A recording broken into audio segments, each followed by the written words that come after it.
Allison Morris, welcome back, and haven't spoken to you for a while.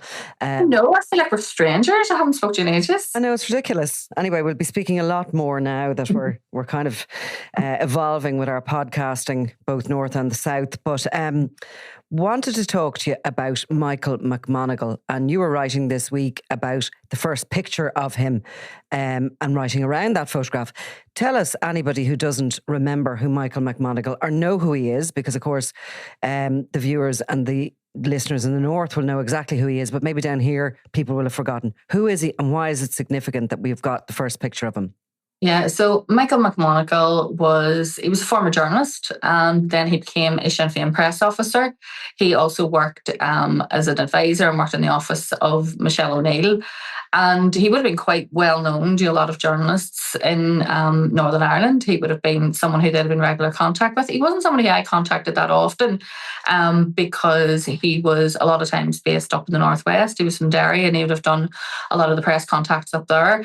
But he was known, he was a known Sinn Féin, as I said, press officer. And then when was it? I think it was August 2021, he was arrested in relation to child sex offences. At that time, he had been arrested but released pending further investigation. He told Sinn Féin, who suspended him from his post, but then he went on to be dismissed from Sinn Féin and dismissed from his job and also from the party. And he got a job at that stage with a charity. And we only then found out last year, when it was coming close to his actual trial date, that the charity had employed him after he received 2 references from 2 other Sinn Féin press officers. And the problem being that Sinn Féin had been informed that he was suspended from his post because he was under investigation. And this wasn't then relayed to the charity, who then hired him. So this caused a huge political scandal, but staying for the moment on his actual crime. So what actually was he charged with and convicted of? Yeah, I'm going to read these out to you because there's quite a few of them. He pleaded guilty to 14 charges, and they related to various offences between May 2020 and August 2021. He was eventually sentenced to 9 months in custody and a further 9 months in licence. But the details of those charges were that he was accused of 13 counts of attempted sexual communications with a child. The court was told that he was sending messages to children that he believed to be between the ages of 12 and 16. And the messages that he sent were, I was in court in Derry and Bishop Street the day they were read out, and it was very graphic. It was horrendous. Turns out they were not children, albeit he thought they were children. They were actually PSNI officers posing as decoys who he had been communicating with. And there were both boys and girls who he thought he was messaging. And it was very sexually explicit, and asking them to perform sex acts as well. And did you get the detail? Did they actually sort of in any way target him, or did they just place these kids on some sort of a chat forum and see who kind of came in? No, he wasn't targeted. They didn't know who he was when he started. He was using a handle, like a username, so they were unaware it was him. He was using social media platforms that would have been occupied by children, like sort of chat room things.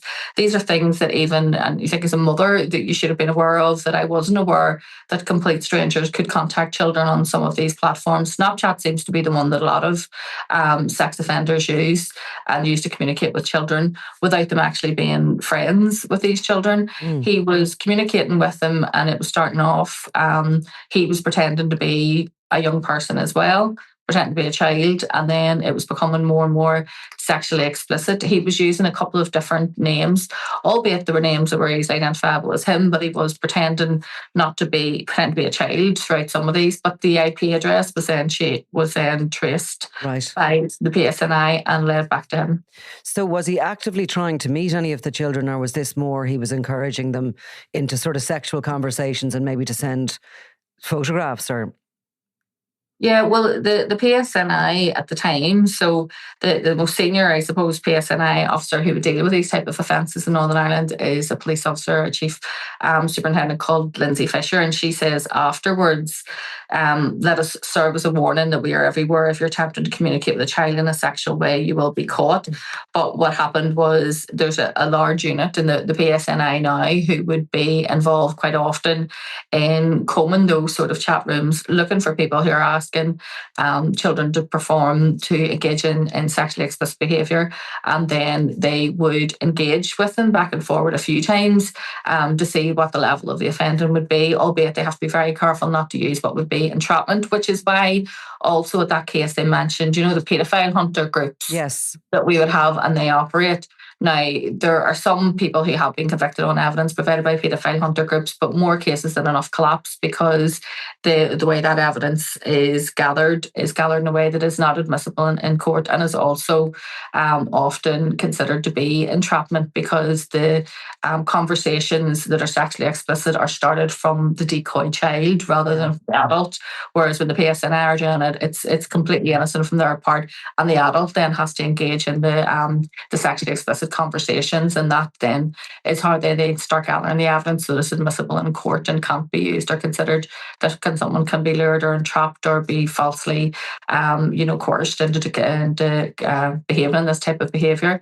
I wouldn't even go into the sort of details of it because it's really graphic with some of the charges. When I was reading them out that day, they give us a printout of the 14 charges and what each one related to, and you were shocked because I'm sitting a couple of feet away from this guy who I knew professionally in a professional capacity.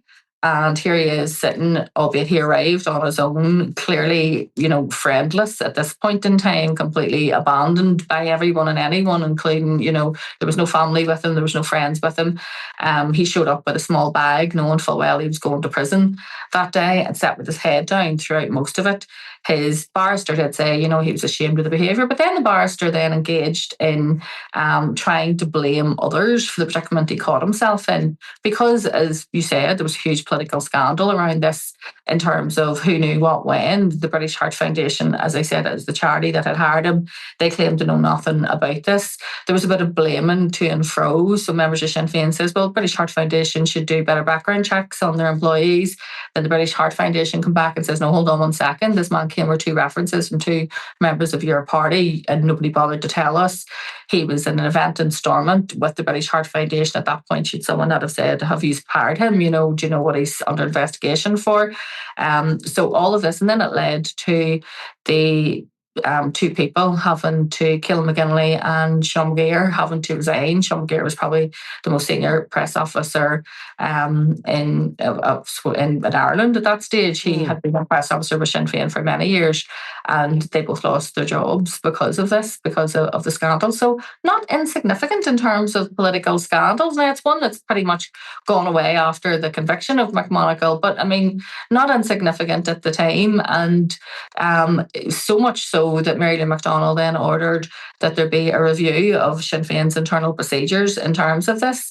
A guy called Sam Baker, who's the Sinn Féin chairman, conducted that review, and that resulted in them hiring an outside PR manager, or a HR manager, sorry. They have a whole new press team. They have a new guy who's now in charge of their press, and they also have a HR manager who is not from within the party. And people will go, listen to this, go, well, why would they be? But I mean, Sinn Féin was always very careful and very closed in terms of its management structures. Senior roles were always held by party members as well. They keep things very in-house and very tight and very disciplined. And so the fact that they then says, well, we admit we need outside professional help and advice on these issues, and they have now new protocols in terms of how they deal with these things. So that shows you how significant it was. Yeah, it's sort of there was a lot of headlines. It's dragging them into the modern world in a way, because I was going to ask you, this situation is slightly odd. So McMonagle is arrested and he's been questioned. His employer, as such, Sinn Féin, suspend him pending the outcome of this investigation. And in suspension, he goes ahead to get another job. So let's take it away from the political arena and just say this was a company, okay? Yeah. And somebody was suspected of this kind of crime. But until they're charged before a court or convicted, the company employer is in a tricky situation, aren't they? Well, ironically, Sinn Féin corporately didn't really do anything wrong. He came in and said to them, look, I have to tell you, this is what we're told, I have to tell you that I have been arrested. And I'm told that what he said at the time was, this is all nonsense, all made up, it's all rubbish. Yeah. And they then as any employer would do, went, well, you are suspended until the end of that investigation. So they suspended him. Yeah. Then eventually he was he resigned. The party has lost his job and he lost his position within Sinn Féin. The problem was then the two members of Sinn Féin who we were told acted, on their own bats, that this wasn't known to the leadership, give him a reference which allowed him to get a job as a PR, working in the PR department for the British Heart Foundation, which was a job because he was out and about doing social engagements with them, brought them into contact with children who needed heart transplants. So they gave him the reference in the aftermath. He didn't have the reference first of all in the bag. I'm just trying to think of an employment situation. Now, at that stage, I don't think it still wasn't clear whether he was charged or really wasn't. And I know that he was telling a lot of lies to people and he was claiming that, oh no, it's all gone away, it was all rubbish, it's all the end of it, albeit. And then as soon as the British Heart Foundation found out that he'd been charged with this, then they sacked him. And then we had this bizarre situation where his first appearance in court, he didn't show up. And the judge went, well, where is he? At first we were told his car is broken down. And the judge says, well, his address is in the Bogside. It's like literally around the corner. Tell him to get on his feet and walk, get to court. He has to appear. Then they broke for recess and lunch and the judge came back and went, where is he? And they went, well, I don't know, he's missing. We're then told that, there was a bench warrant issued for him, but then he was taken to hospital and he was, having some sort of mental health crisis breakdown. There was another delay in the court case. Then he appeared in court again eventually. I mean, there was an attempt, I suppose, to deflect away from this. You can clearly say this was someone who, by the consequences of their own actions, life was crumbling all around them. And at that stage, it was known, obviously he was a Sinn Féin press officer, but the details, I suppose, of the references and things really hadn't, at that stage, hit the headlines, and we didn't know the full circumstances of it. So, I mean, he's managed to bring down his own career, set fire to his own life through his behaviour, but, also took a few casualties with him on the way out as well. For sure. You'd imagine if he was still as such suspended but employed by Sinn Féin, if they were asked for references for him for another job, they would have had to simply say, he's suspended, we can't go into details. The reason why. So these references came after he had resigned, essentially was no longer working there. Yeah. They knew that thing was still floating out and that's why they still gave the references. I mean, it's extraordinary, like without HR advice to do that. It's just extraordinary. Yeah. I mean, Sinn Féin argue that the two press officers acted off their own bat and didn't inform anyone. Wouldn't maybe never get to the bottom of that. But it was, as I said, it was so serious that they had to order a review of their procedures in order. And then remember there was a load of things came in quick succession. And then what also then happened is the night before he was to be sentenced in relation to these offences, there was a pipe bomb attack in the street where he lived, albeit on the home of an elderly couple who were really shocked. It caused fair bit of damage to their house. And it turns out that this was, mistaken identity, that somebody went around, decided to throw a pipe bomb at McMonagle's house, but instead threw it into a neighbour's house. And so therefore now we have the issue where McMonagle had quite a short sentence, let's face it, 9 months. Yeah, really short. 9 months on licence. He got quite a lot of credit and mitigation for the fact that he entered a guilty plea, for the fact that the probation report, albeit, had showed that he hadn't fully understood the seriousness of his offences, that his probation report, I don't think, was too damning. It was quite favourable in terms of the chances of him reoffending. And also the fact that he had such a clean record previously. So he was given, I suppose, a lower sentence because of that. His defence lawyer, I must say, considering he had a lot to work with, put up a fairly robust defence of him as well. But those 9 months, then he has to serve. So he's currently on licence. He has to serve 9 months in prison, 9 months on licence, and he is on the sex offenders register. But what is interesting is he has not been able to return to Derry. So he was released from prison. He certainly wasn't getting back into the Bogside. I had a conversation during the week with a sort of senior distant Republican source I would know in Derry. Said to them, did he ask to come back there? And they went, yeah, he was asking around. There was questions being asked, would he be all right to come back? And they was told in no uncertain terms, he would not be welcome back in Derry, and certainly not in the Bogside. He's not coming back there again. And therefore, I think, we were told in court that the majority of his family had disowned him and didn't want to know him. We know that there was talk he was going to go to a relative's house on the other side of the river, on the water side of Derry, somewhere in the close to the outskirts of Derry. That seems to have been ruled out because, from what I know, he's living in what would be considered sort of temporary accommodation in Belfast. His address would have to be known at all times to probation because he is on probation on the sex offenders register. And that is where our eagle-eyed photographer Luke spotted him this week and got the first picture of him. Now, I had already done a story a couple of weeks ago saying that he'd been released, and that was because I had checked through my own sources and known he'd been released from prison. But then Luke managed to spot him this week in Belfast City Centre and got a picture of him. That's Luke Jervis of the Belfast Telegraph, yeah? Great up-and-coming photographer and one to watch out for. Very young. He told me his date of birth and I nearly dropped dead because I didn't think the people who were born in the late mid-2000s were actually at work. I thought they were meant to be still at school, but apparently he is. Very, very, very very talented young photographer and definitely one to watch for in the future. Absolutely. We need more of those younger people to take over from us. But really, I suppose that 9-month sentence seems a little sentence for what he could have potentially done and what he was attempting to do. The 9-month unlicensed, the same. The real punishment here seems to be coming from Derry, from his community, and probably from a wide circle of people who knew him and family. But what I was going to ask you was, is he a single guy? Was he married ever? Has he kids? Do you know? What has he got in Derry? Has he got his own home? Has he got a council property? You know, how sort of screwed is he basically? Well, I mean, his life has been set on fire. He was married. And that broke down, obviously, as soon as this investigation started. His wife, I believe, has since moved away. She doesn't live in Derry anymore at all and has absolutely no contact with him whatsoever. His ex-wife now, his family, we were told, didn't want to know him.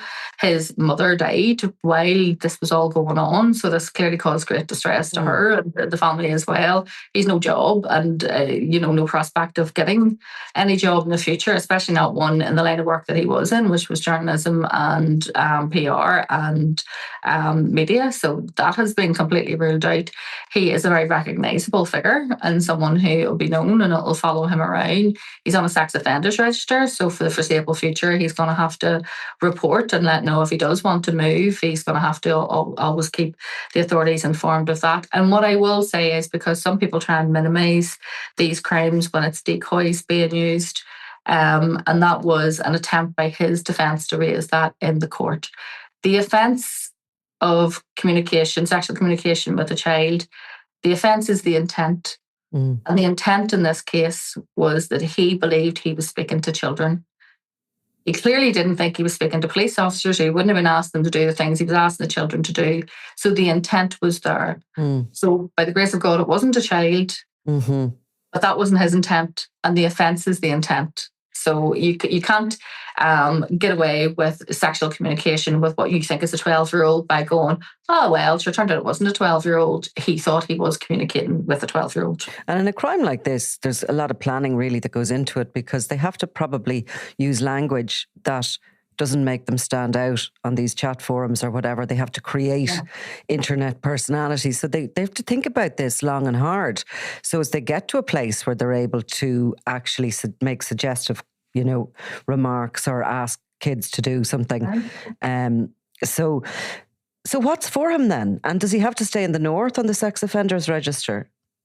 He would have to stay somewhere where he was able to be monitored, and it would have to be agreed with his probation officer. And also he would be subject to sort of MARAC checks in terms of his the danger that he would pose. So that'll continue on for some considerable time. I can't remember exactly how long he was put in the sex offenders register. Sometimes it's indefinitely, sometimes it could be for 5 years, sometimes it could be for 10 years. There was also then other investigations about misuse of public money in terms of his in terms of his employment, and that ended up being something that caused inquiries within the investigations within the Assembly itself. So it caused a political headache for Sinn Féin, it really did. And they lost 2 senior members of staff because of it. And, you know, Sean Gear, someone I would have been in regular contact with, Ciaran McGinley, again, was a very young and up-and-coming member of Sinn Féin, and a very clever and talented one. He would be, a lot of people wouldn't know, but, you know, the sort of videos that was being, the sort of Michelle O'Neill videos of her out and about, you know, meeting people, the ones of her in her home, the ones of her at the gym, the ones where that would have been all Ciaran McGinley. He was one of those sort of very young social media savvy, aware members of Sinn Féin. So, like, this was a loss to the party. Losing these, like, McMonagle wasn't a loss. I mean, they could live without him. But, I mean, the two people who lost their jobs were definitely a loss to them. And we could see there was, ironically, the response to it afterwards was a bit of a shambles. You know, at the start they were like defensive, which never really works out very well.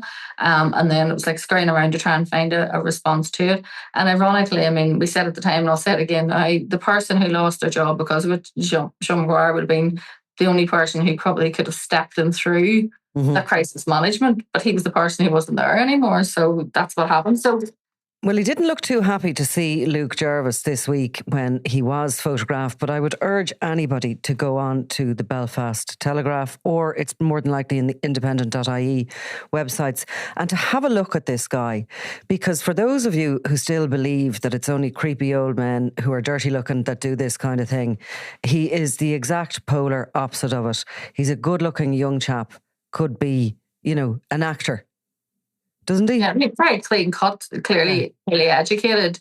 I mean, who knows what goes on in someone's life? I mean, you could see through the dates, this was a time when people were maybe online a lot, because the dates when these offences were committed were the lockdown dates, you know, when people were locked up. And clearly, you know, while many of us were spending, I think I spent lockdown keeping Phil Maria in business, but I mean, a lot of people, the fact that children weren't at school, so would have been online more. So anyone like this who was predatory, I think that was probably the prime time, and we may never know how many crimes against children. And we have seen those catfish scandals where the person who they're communicating wasn't a police officer, it was a child, and children end up taking their own lives and all sorts of things. So sexual communication with a child is a really serious offence, and anyone trying to minimise it needs to know the consequences of it, what they can be, and they can be at times deadly and completely ruin some child's life. They lead to people being blackmailed in terms of images and things like that, and, you know, offences to follow them around for the rest of their lives. So it's not, I mean, I did think that the defence barrister was having a bit of a laugh when he called it, you know, a witch hunt in terms of that. The seriousness of it had been played down, and some people were saying to me, oh, but I heard it was just like X, Y, and Z. And I'm like, well, no, that wasn't the case at all. And then when we were handed the charge sheet and I was able to see exactly what it said, and I'm like, you know. Yeah. Well, look, he certainly doesn't look like what it's sort of the stereotype would be for somebody to commit this kind of a crime. It's Jason Bateman he reminds me of from Ozark. Exactly. I mean, it is, and I think the child sexual predators come in all shapes and forms, and that's the point. Okay, Alison, thank you so much. I'm Nicola Tallant, and you're watching Crime World, a podcast about criminals, drugs and the underworld in Ireland and across the globe. Make sure you subscribe to our channel and turn on notifications so you can be the first to watch all our latest episodes. You can also listen wherever you get your podcasts.